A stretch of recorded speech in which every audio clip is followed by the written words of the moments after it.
இன்றைய பாடத்திட்டம் சிலப்பதிகாரம். சிலப்பதிகாரத்துல வந்து பாத்தீங்கன்னா காணல் வரியை வந்து பார்க்க போறோம். இப்ப முதல்ல என்னன்னா, இப்ப சிலப்பதிகாரம்னா என்னன்னு நம்ம தெரிஞ்சுக்கணும். அப்போதான் நம்ம சிலப்பதிகாரத்தோட அந்த அருமையான ஒரு காப்பியத்தை நம்ம தெரிஞ்சுக்க முடியும்.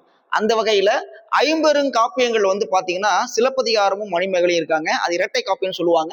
இந்த சிலப்பதிகாரங்கிறது மக்கள் காப்பியம். மக்கள் காப்பியம் மட்டும் இல்ல, எளிமை ஏழை எளிய மக்களுக்கான பாமர மக்களுக்கான காப்பியம் கூட சொல்றாங்க. அதனாலதான் இன்னைக்கு வந்து உலகம் முழுக்க சிலப்பதிகாரம் வந்து ஒரு சிறந்த காப்பியா நமக்கு அமையுது. அதுல வந்து பாத்தீங்கன்னா இளங்கோடிகள் எழுதியிருக்காரு. அந்த பாடத்திட்டத்துல வந்து காணல் வரி வந்து நம்ம இன்னைக்கு பார்க்கலான் இருக்கோம். அதுக்கு முன்னாடி இந்த சிலப்பதிகாரத்துல முக்கியமான கேரக்டர்லாம் யாரெல்லாம் வர்றாங்க அப்படின்னு பார்த்தோம்னா, கோவலன், கண்ணகி, மாதவி, பாண்டிய மன்னன், கோப்பெருந்தேவி, வாயில் காவலன், பொற்கொல்லன், இந்த 7 கேரக்டர் வச்சுதான் சிலப்பதிகாரம் வந்து முழுமையா இயங்குது. என்னன்னு பாத்தீங்கன்னா, சிலப்பதிகாரத்துல ஒரு 3 கூற்று சொல்லுவாங்க, அருமையா சொல்லுவாங்க. அரசியல் பிழைத்தோருக்கு அறம் கூற்றாகும், உரைசால் பத்தினியை உயர்ந்தவர் ஏத்துவர், ஊழ்வினை உருத்து வந்து ஊட்டும் அப்படின்னு ஒரு 3 கூற்று சொல்லுவாங்க. இந்த 3 கூற்று அடிப்படையில தான் சிலப்பதிகாரம் இயங்கும். அது மட்டும் கிடையாது, இது 3 கூற்றுமே நமக்கானதா இருக்கும். இந்த இன்னைக்கு இருக்குல இருந்து அப்பையில இருந்து இப்ப வரைக்கும் இருக்கக்கூடிய மக்களுக்கான கூற்றாக அமையும். எப்படின்னு பாத்தீங்கன்னா, அரசியல் பிழைத்தோருக்கு அறம் கூற்றாகும். ஒரு நாட்டுல அரசியல் அறத்தோடு இருந்துச்சுன்னா அந்த நாடு சிறப்பா இருக்குங்கிறது எடுத்துக்காட்டா சொல்றாங்க. அது அன்னைக்கும் பொருந்தும், இன்னைக்கும் பொருந்தும். அடுத்து பாத்தீங்கன்னா, உரைசால் பத்தினை உயர்ந்தவர் ஏத்துவர். அதாவது ஒருவனுக்கு ஒருத்தி என்பது நம்முடைய பண்பாடு. அந்த பண்பாட்டுக்கு தகுந்த மாதிரி நம்ம நடந்துட்டோம்னா அந்த உலகத்துல அந்த பெண்களை வந்து உயர்த்தி போற்றுவாங்க அப்படிங்கிறது கூற்று அமையுது. மூணாவது பாத்தீங்க அப்படின்னா, ஊழ்வினை உருத்து வந்து ஊட்டும். நீ செய்த பாவம் உன்னை வந்து சேரும், ஒருவேளை சேரல அப்படின்னா உன் பிள்ளைகளை வந்து சாரும் அப்படிங்கிறது முழுமையான கூற்றா வந்து அமையுது. இந்த 3 கூற்று அடிப்படையில தான் சிலப்பதிகாரம் இயங்குது. இந்த 3 கூற்று இல்லைன்னு வச்சுங்களேன், சிலப்பதிகாரத்துக்கான உயிர் இல்லாம இருக்கும். அது மாதிரி இருக்கு. அதே அந்த கூற்று அடிப்படையில ஊழ்வினை காரணமாக தான் கோவலன் இறக்கப்படுறான். அந்த கதையில சிலப்பதிகார காப்பியத்துல இறக்கப்படுறான். சரி, ஒரு சிறு கோவலன் வணிக குடும்பத்தை சார்ந்து இருக்கான். கண்ணகி வந்து அரசு குடும்பத்தை சார்ந்தவன். இப்ப 2 பேருக்கு திருமணம் நடக்குது. திருமணம் நடந்து சந்தோஷமா தான் வாழ்ந்துகிட்டு இருக்காங்க. இப்ப கோவலன் வந்து வணிகத்துல பிறந்தனால வணிகம் பண்ணணும், அதுக்காக பொன் பொருள் எல்லாம் எடுத்துட்டு போகும்பொழுதுதான் யாரை சந்திக்கிறான் அப்படின்னா மாதவியை சந்திக்கிறான். மாதவி வந்து ஏற்கனவே ரொம்ப அழகானவள், நடனம் ஆடிட்டு இருக்கக்கூடியவள். பார்த்து மாதவியோட அழகுல மயங்குறான். எப்படியாவது மாதவியை திருமணம் பண்ணிக்கணும்னு ஆசைப்படுறான். ஒரு நாள் அந்த வாய்ப்பும் கிடைக்குது. மாதவி வந்து திருமணம் பண்ணிக்கிறான். திருமணம் பண்ணி அவங்க போய் கடற்கரைக்கு போறாங்க. அந்த கடற்கரைக்கு போய் அங்க உட்கார்ந்து பாடக்கூடிய பாட்டு தான் காணல் வரியா இருக்கு. அந்த காணல் வரி பாடும் பொழுதுதான் 2 பேரும் பிரிந்து போறாங்க. அந்த பிரிந்து போற சூழல தான் அந்த காணல் வரி பாட்டுல நமக்கு வர்றாங்க. பிரிந்து கோவலன் வந்து கண்ணகிட்ட வந்துடுறான், மாதவி வந்து தன்னோட அம்மா வீட்டுக்கு போடுறான்.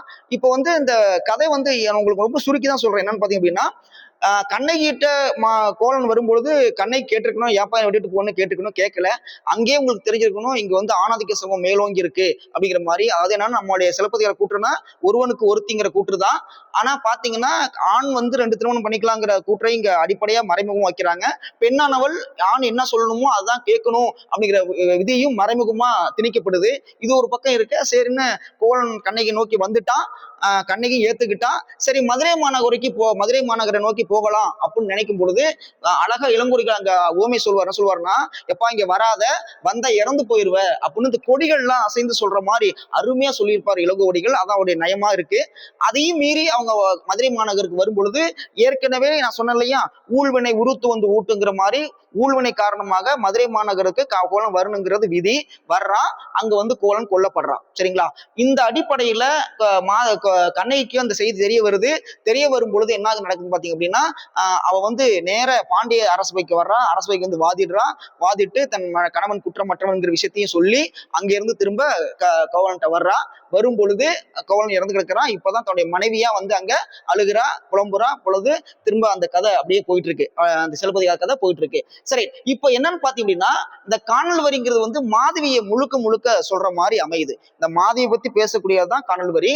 எப்படின்னு பாத்தீங்க அப்படின்னா, கோவலனும் மாதவியும் கடற்கரைக்கு போய் அந்த காணல் வரி பாடும் பொழுது, அந்த காணல் வரி பொழுது தன்னை தவறா புரிந்து கொண்டு அவங்க பிரியிறாங்க. அவங்க பிரிஞ்சு போகிறதா அந்த காணல் வரி. என்ன பிரியிறாங்க அப்படின்னா, அந்த கடற்கரையில பாடும் பொழுது இந்த முன்னலை பின்னலைன்னு வரும். இயற்கை காட்சிகளும் அந்த முன்னலை பின்னலை, அந்த அலையை பத்தி பாடும் பொழுது மாதவி என்ன பண்றா அப்படின்னா, அந்த அலையை வர்ணிச்சு ஒரு ஆணாக வர்ணிச்சு பாடும் பொழுது கோவலன் என்ன பண்றான்னா, அதை தவறா நினைச்சு தவறுதலா புரிஞ்சுக்கிட்டு என்ன பண்றான் அப்படின்னா, மனசுக்குள்ள நினைச்சுக்கிறான். ஒருவேளை வெளிப்படையா சொல்லியிருந்தோம்னா அங்க பிரச்சனை முடிஞ்சிருக்கும். ஆனா சொல்லல, மனசுக்குள்ள தவறா புரிஞ்சதுனால அதை மனசுக்குள்ளே வச்சுக்கிறான்.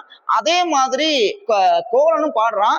பாடும் பொழுது அதே அலையை பத்தி இயற்கை பத்தியும் பாடும் பொழுதுதான் பாடுறாங்க. ஆனா காணல் வரி தான் பாடுறாங்க. அவனும் ஒரு பெண்ணா பாவித்து பாடுறான். பாடும் பொழுது மாதவியும் தவறா புரிஞ்சுக்கிறாங்க. ரெண்டு பேரும் தவறா புரிஞ்ச அந்த சூழல்ல என்ன பண்றாங்கன்னா பிரிஞ்சு வர்றாங்க. பிரிஞ்சு வர்றதான் அந்த காணல் வரி. பிரிஞ்சு வந்து வீட்டுல இருக்கும் பொழுது கோவலனை நினைச்சு மாதவி வருந்தக்கூடிய ஒரு செய்தி தான் காணல் வரி செய்தியா முழுக்க முழுக்க அமையுது. அதை தான் நம்ம வந்து அடுத்த கிளாஸ்ல பார்க்க போறோம். இது வரைக்கும் சிலப்பதிகாரம்னா என்ன, அதுல என்னென்ன விஷயங்களா வருதுங்கிறது பார்த்திருக்கோம். அடுத்த கிளாஸ்ல காணல் வரினா என்ன அப்படிங்கிறத பார்த்துக்கலாம். நன்றி.